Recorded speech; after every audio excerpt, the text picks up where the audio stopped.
ஜஹன்னம் நம்மை எச்சரிக்கும் நரகம். அல்லாஹ்வின் அடியார்களே, நாம் வாழும் இந்த உலகத்தில் நெருப்பை பார்த்திருக்கிறோம்.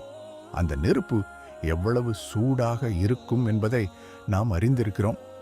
ஆனால் ஜஹன்னத்தின் நெருப்பு எப்படி இருக்கும்?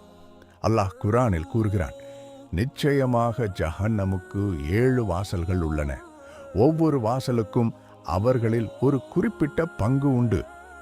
சூரத்துல் ஹிஜ்ர் 15:44 நபி ஸல்லல்லாஹு அலைஹி வஸல்லம் அவர்கள் ஜஹன்னத்தின் நெருப்பை பற்றி எச்சரித்துள்ளார்கள். அபூ ஹுரைரா ரலியல்லாஹு அன்ஹு அவர்கள் அறிவிக்கிறார்கள், நபி ஸல்லல்லாஹு அலைஹி வஸல்லம் அவர்கள் கூறினார்கள், நீங்கள் உலகில் பயன்படுத்தும் இந்த நெருப்பு ஜஹன்னத்தின் நெருப்பில் 70 ஒரு பங்கு மட்டுமே. அப்போது நபி தோழர்கள், அல்லாஹ்வின் தூதரே, இந்த உலக நெருப்பே போதுமானதாக இருக்குமே என்று கூறினார்கள். அதற்கு நபி ஸல்லல்லாஹு அலைஹி வஸல்லம் அவர்கள் கூறினார்கள், அதன் மீது 69 பங்கு அதிகமாக்கப்பட்டுள்ளது. ஒவ்வொரு பங்கும் உலக நெருப்பை போன்ற வெப்பமுடையது. சஹீஹுல் புகாரி 3265, சஹீஹ் முஸ்லிம் 2843. சகோதரர்களே, நாம் உலக நெருப்பின் அருகில் சென்றாலே எவ்வளவு கவனமாக இருக்கிறோம். அப்படியானால் ஜஹன்னத்தின் நெருப்பை பற்றி நாம் எவ்வளவு பயப்பட வேண்டும்?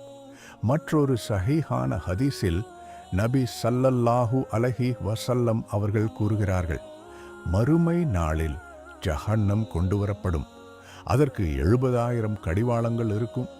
ஒவ்வொரு கடிவாளத்தையும் 70,000 மலக்குகள் இழுத்து கொண்டு வருவார்கள். சஹீஹ் முஸ்லிம் 2842.